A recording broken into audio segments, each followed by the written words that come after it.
Hello and welcome back, everyone. Last time we took a look at Gamma 1. Now today we're going to be taking a look at the newly released SH Figuarts Dragon Ball Superhero Gamma number 2. So, taking a quick look at the box here, you see very nice cool photo. Again, just like Gamma 1, lots of yellow here, looks a bit like a hazmat or like a rain jacket. We do see he has 2 fins compared to Gamma 1's 1. Here we do see Gamma 2 in foil lettering, very nice. We have Japanese writing as well. Here we do see that it's P Bandai, unfortunately. Here we do see number 2. And like I mentioned with Gamma 1, all of these Dragon Ball superhero Figuarts all come with a Build a Gohan capability. Now, of course, you see in the back, that is Piccolo's cape. And of course, that is what's made for Gohan this time. So we'll take a look at that in a second here. Here we do see Gamma 2 looking a little agitated.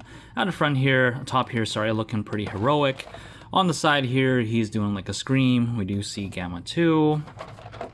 And on the side here, we do see Gamma 2 in foil lettering again. And of course, on the back, we get your product shots. And of course, here he is with Gamma 1.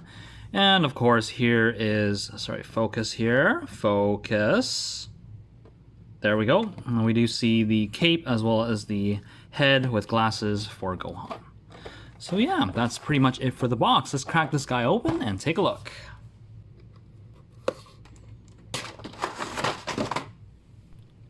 Alright guys, and here we are with Gamma 2 out of the packaging. So, taking a quick look at this figure here.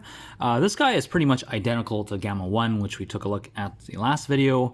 The only difference is, of course, the colors, which instead of the red, we now have the blue. We do have a number 2 as well, a slightly different gun, and of course, a different head here now with 2 horns instead of Gamma 1's 1 horn.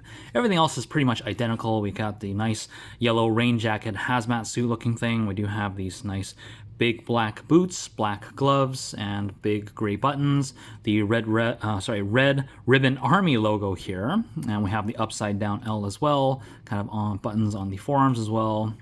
And on the back, nothing really to see. These are soft rubber skirts, again, just like Gamma 1. And yeah, so in terms of articulation, I'm actually just going to skip that.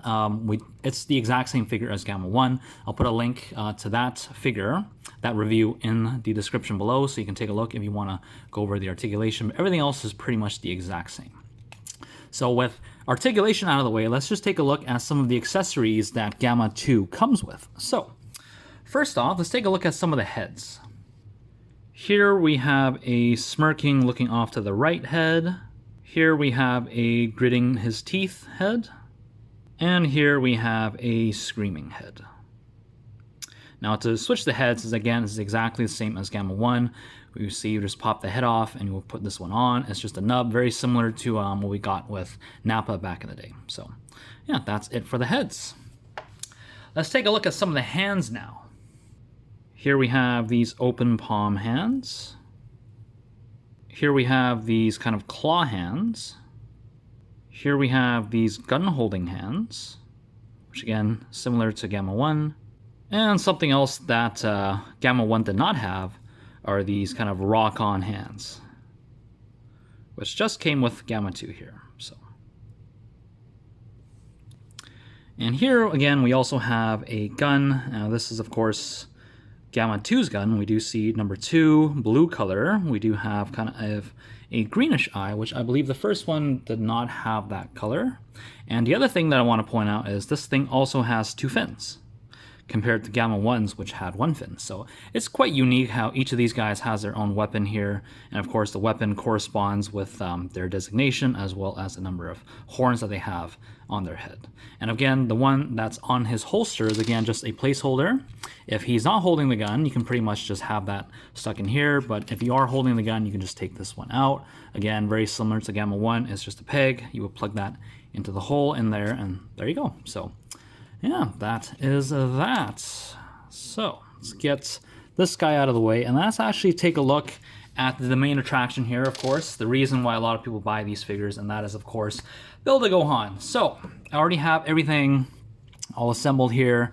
Here we have Ultimate Gohan, well, no longer Ultimate now, just in his base form. He comes with Piccolo's cape.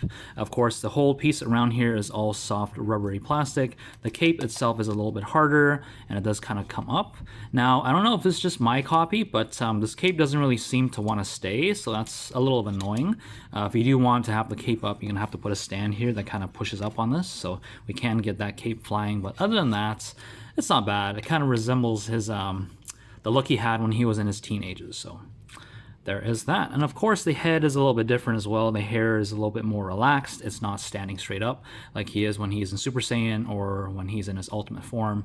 And of course he also comes with a pair of blue framed glasses here, which I believe you can't actually take off. Now everything in this head, I do not even see that the front hairpiece is separate as well. I think this is just kind of one piece. It's assembled in there and it's not made to be taken apart compared to some of the other heads. And of course, let's just kind of compare that with the Ultimate Gohan head. We do see the hair is more spiky on this one. It's a little bit more relaxed.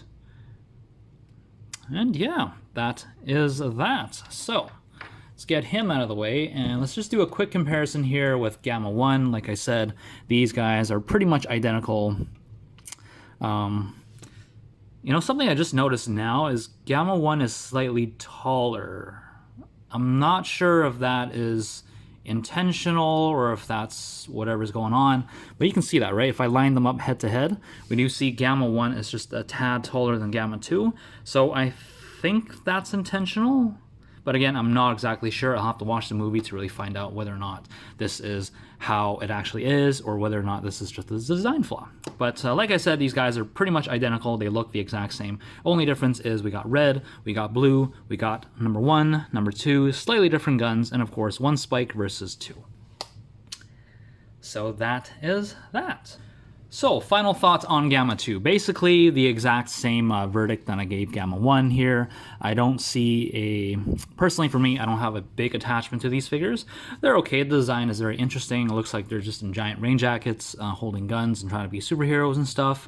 But all in all, personally, I just don't have that much of an attachment to them. And again, just like I said with Gamma 1, if you don't really care too much for these guys, and if you're not a completionist, I would say you can pretty much skip on these guys. However, if you do want the Build a Gohan gimmick, and you want to have all the accessories that you can for this new Ultimate Gohan, then I would say go ahead, pick this guy up. He's still fairly easy to get because he just released, but the P Bandai deadline's already passed. Since he's already released, you can't get him off of P Bandai anymore. Your best bet is probably the second market, the aftermarket, probably Amazon Japan would be a better bet. So yeah, like I said, he's great, he's okay. If you want him, go get him. If not, I think he's skippable. So if you guys enjoyed the video, be sure to let me know by hitting that thumbs up button. And until next time, guys, take care.